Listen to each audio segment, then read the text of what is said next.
Hello and welcome to this segment where we will be having a look, and rather an insightful look, into Uganda's economy, the prospects and the challenges that we do face as a country. We are joined by Mr. Ramathan Ggoobi, an economist and a policy analyst. To begin with, interest rates are within 25%, yet inflation is at 5%.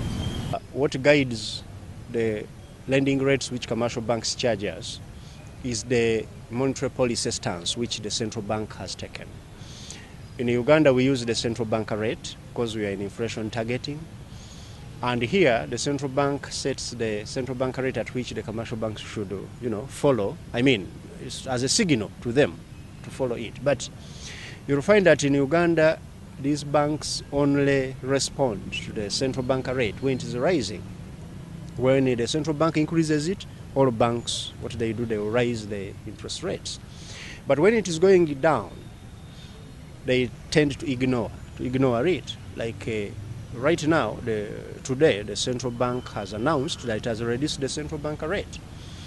But let me really tell it to you, commercial banks are not going to reduce the lending rates, immediately. How is this? I think we chose a wrong economic system of playing without a referee.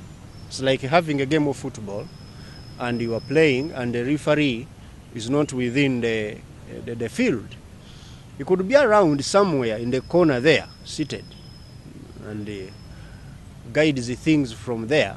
But players who are in the field can choose to ignore the referee and score goals with their hands, offside goals, and so on. This is exactly what's happening in Uganda. The central bank will tell you ours is a free market economy. They have nothing they can do. That's the problem. That's the problem with Uganda, that you can, as a central bank, do research and find out that the economic environment can allow banks to reduce lending rates, and you signal to them that you reduce. But that's the much you can do. Now, in view of the world economy now, today, the global economic system and the world economy, should the Bank of Uganda remain with the status quo, or should it now change? The central bank needs to rethink its monetary policy mandate. In Uganda, we use what we call a single monetary policy mandate, where central bank's main responsibility and only responsibility is price stability. They call it inflation targeting. They target the inflation, keep the inflation low so that prices are stable. But I don't think this is an ideal monetary policy mandate for an economy which is agrarian and developing like ours. In my view, we need to think, how do we move from a single mandate to a dual mandate? A dual mandate is where the central bank, on top of price stability, they are given another responsibility. And this is sustained growth of the economy, to ensure that the economy grows.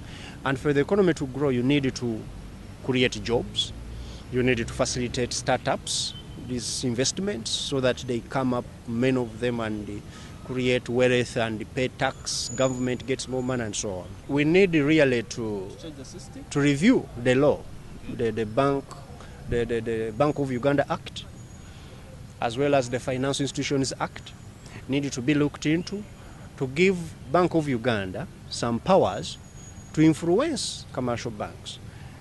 Some people will tell you this is a policy reversal, you see it will cause problems, Bank of Uganda will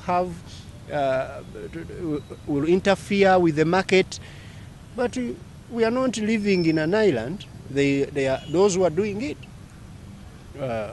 You find that in Botswana, it's a market economy, and it's one actually of the fastest growing economies in Africa.